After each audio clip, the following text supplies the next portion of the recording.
누구나 알면 재미없는 곡물 이야기, 그 두 번째 이야기로 이상기온 현상과 곡물 시장의 슈퍼사이클을 다뤄보고 있습니다. 지난 1편에서는 전 세계 기상이변과 곡물 가격의 폭등에 대해 이야기해봤습니다. 금일은 2편으로 엘니뇨, 라니냐 현상과 곡물 시장의 슈퍼사이클을 살펴보겠습니다. 2022년 6월 파이낸셜 타임스가 주최한 원자재 글로벌 서밋에 모인 세계적인 곡물 기업 대표들은 곡물 시장이 슈퍼사이클로 빠져들기 시작했다고 말했으며 곡물 가격이 향후 2-4년간 강세를 유지할 것이란 전망을 내놓았습니다. 그와 같은 전망이 기후변화 및 이상기온 현상과 맞닥뜨리면서 곡물 가격은 고공행진을 하고 있습니다. 엘니뇨, 라니냐 현상은 대표적인 이상기온 현상입니다. 이들 현상은 동태평양 적도 해수면 온도가 평상시 대비 일정 온도 이상 오르거나 내리게 될 때 발생합니다. 엘니뇨 현상은 동태평양 적도 해수면 온도가 평상시 대비 0.5도 이상 오르게 될 때 나타납니다. 반대로 라니냐는 동태평양 적도 해수면 온도가 평상시 대비 0.5도 이상 내려가게 될 때 나타나는 현상입니다. 엘니뇨 현상이 발생하면 적도를 중심으로 해서 동태평양 지역에는 홍수가, 서태평양 지역에는 가뭄이 발생합니다. 라니냐 현상이 발생하면 적도를 중심으로 해서 동태평양 지역에는 가뭄이, 서태평양 지역에는 홍수가 발생합니다. 엘니뇨와 라니냐와 같은 이상기온 현상은 최근 들어 발생하는 것이 아니라 예전부터 존재해 왔으며 21세기 들어 빈번하게 발생하고 있는 것이 문제입니다. 엘니뇨 현상은 페루와 칠레 연안에서 일어나는 해수 온난화 현상으로 주로 12월 말에 발생합니다. 정어리를 잡으며 생계를 이어가는 페루와 칠레 어부들은 종종 크리스마스 때마다 어획량이 줄어들고 정어리가 잡히지 않는 날들이 많아서 쉬는 날들이 생기자 이와 같은 현상을 스페인어로 엘니뇨라고 불렀습니다. 엘니뇨는 남자아이 또는 아기 예수의 뜻을 지니고 있습니다. 엘니뇨 현상이 일어날 경우 서태평양의 적도 근처인 필리핀이나 호주에서는 강수량이 적어져 가뭄이나 대규모 산불이 발생하지만 동태평양의 적도 근처인 미국 남부나 멕시코는 강수량이 늘어나고 태풍이나 허리케인, 폭설, 홍수 등이 발생합니다. 1982년과 1983년 사이에 강한 엘니뇨로 인해 인도네시아와 호주는 극심한 가뭄을 겪었으며 미국 남부 지역에는 홍수가 발생하였습니다. 1997년과 1998년 사이에 발생한 엘니뇨는 1983년의 기록을 갈아치울 정도로 매우 강했으며 대규모 가뭄과 홍수가 전 세계에서 발생하였습니다. 2014년과 2016년 사이에도 엘니뇨 현상이 발생하였습니다. 2015년 8월을 기점으로 슈퍼 엘니뇨로 발전을 해 그해 11월에서 12월에 절정에 달했습니다.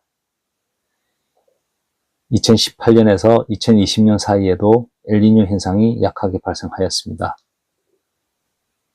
엘니뇨와 반대되는 현상에 대해서는 스페인어로 라니냐라고 불렀으며 여자아이의 뜻을 지니고 있습니다.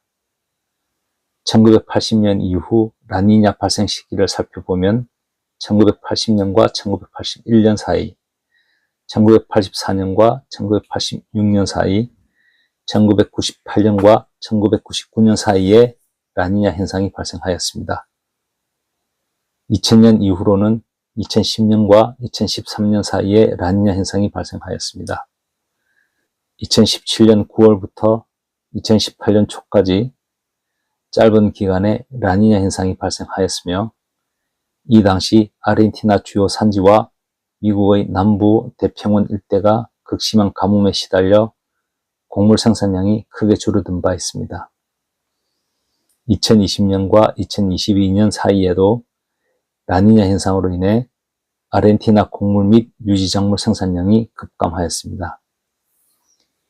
2020년 이후의 상황은 기후변화와 엘니뇨, 라니냐 현상으로 인해 전 세계 곡물 및 유지작물 생산량뿐만 아니라 설탕, 연화 등의 생산량이 크게 줄어드는 현상을 보이고 있습니다. 일반적으로 엘니뇨 현상이 나타나면 뒤를 이어 라니냐 현상이 발생하는데 2015년 슈퍼 엘니뇨 이후 2020년부터 라니냐 현상이 발생해 3년 이상 지속되고 있습니다. 라니냐 현상으로 인해 주요 곡물 생산국들이 피해를 입었으며 그 중에서도 아르헨티나의 피해가 가장 큰 것으로 나타났습니다. 라니냐 현상으로 인해 2022년 후반 4개월 동안 아르헨티나의 주요 산지 강우량은 평년 대비 44% 줄었으며 35년 만에 가장 건조한 날씨가 형성되었습니다. 산타페, 코르도바, 부에노스아이레스 등 주요 대도 산지는 극심한 폭염에 시달렸으며 곡물 생산량이 크게 줄었습니다. 아르헨티나의 대도 생산량은 가뭄으로 인해 23년 만에 최저 수준으로, 옥수수 생산량은 5년 만에 최저 수준으로 떨어졌으며 밀 생산량도 급감하였습니다. 1, 2차 에그플레이션 발생 당시에는 미국과 흑해 주변 국가들이 문제가 된 반면에 3차 에그플레이션에서는 남미 국가들이 문제가 되었습니다. 1, 2차 에그플레이션 시기 남미 국가들은 생산 여건이 양호해 시장을 안정화하는 요소가 되었지만 라니냐 현상으로 인해서 2020년 이후 생산량이 크게 떨어져 3차 에그플레이션 발생에 상당한 영향을 줬습니다. 브라질의 2021년 옥수수 생산량은 8,700만 톤으로 2020년의 1억 200만 톤 대비 15% 감소하였습니다. 다행히도 브라질의 대두 생산량은 양호하였습니다. 아르헨티나의 경우에는 옥수수, 대두, 밀 등의 생산량이 크게 줄었습니다. 아르헨티나의 옥수수 생산량은 2022년 4,950만 톤으로 2021년의 5,200만 톤 대비 5% 줄었으며 대두 생산량도 2020년 이후 계속해서 감소하는 상황이 전개되었습니다.